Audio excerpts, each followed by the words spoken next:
ایک غیر مسلم نے اسلام قبول کیا. اس سے پوچھا گیا اسلام کی کس قدر نے تجھے متاثر کیا؟ اس نے کہا صرف ایک واقعہ میری ہدایت کا سبب بن گیا. اس نے کہا کہ کیا واقعہ؟ کہا ایک دن مجلس حضور کی لگی تھی، لوگوں کا ہجوم تھا. ایک شخص اٹھ کے کھڑا ہوا، حضور میرا بیٹا کئی دنوں سے گم ہے، مل نہیں رہا، آپ دعا کر دیں مل جائے.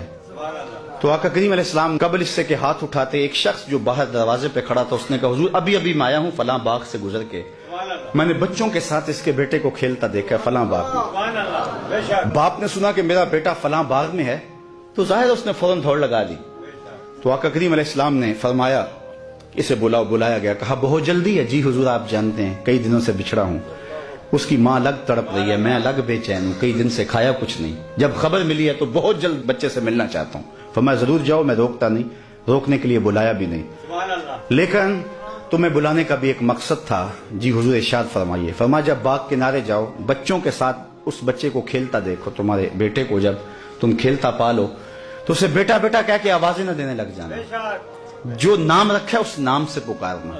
عرض کی حضور میرا بیٹا ہے، اگر بیٹا کہہ کے پکاروں تو حرج بھی کیا ہے؟ فرمایا تم کئی دنوں سے بچھڑے ہو، تمہارے لہجے میں بلا کا رس ہوگا اور تم نہیں جانتے، ہو سکتا ہے کھیلنے والوں میں کوئی یتیم بھی کھیل رہا ہو، اور جب تم اپنے بیٹے کو بیٹا کہہ کے پکارو گے اس کا کلیجہ تڑپ جائے گا، کاش آج میرا باپ ہوتا تو مجھے بھی بیٹا کہہ کے پکارو. تو کہا یہ شوق گھر جا کے پورا کر لینا، یہ شوق گھر جا کے پورا کر لینا. اس کے سامنے اپنے بیٹے کو بھی بیٹا کہہ کے نہیں پکارنا. یہ اسلام کا دیا ہوا دین ہے. غریب کے سامنے اپنی دولت کی نمائش نہیں کرنی، بیوہ کے سامنے اپنی بیوی سے پیار نہیں کرنا، بلکہ میرے حضور نے یہاں تک ارشاد فرمایا اپنے گوشت کی خوشبو سے غریب ہمسائے کو تکلیف نہیں دینی.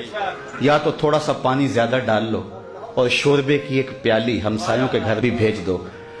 اگر ایسا نہیں کر سکتے تو پھر ایسے زاویے میں وہ کھانا پکاؤ کہ غریب کے بچوں تک اس کی خوشبو نہ پہنچے. بچے ہیں ضد کر بیٹھے اور انہوں نے اپنے غریب باپ سے تقاضا کر لیا تو بوڑھا باپ کیسے آرزو ان کی پوری کرے گا؟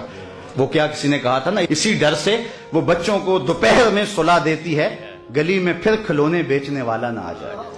تو کہا حضور کی نزاکت قلبیہ کا لحاظ رکھنا کہ یتیم کے سامنے اپنے بیٹے سے بھی پیار نہ کرنا، اس کو بیٹا کہہ کے نہ پکارنا. کہا یہ چیز میرے اسلام لانے کا سبب ہوا.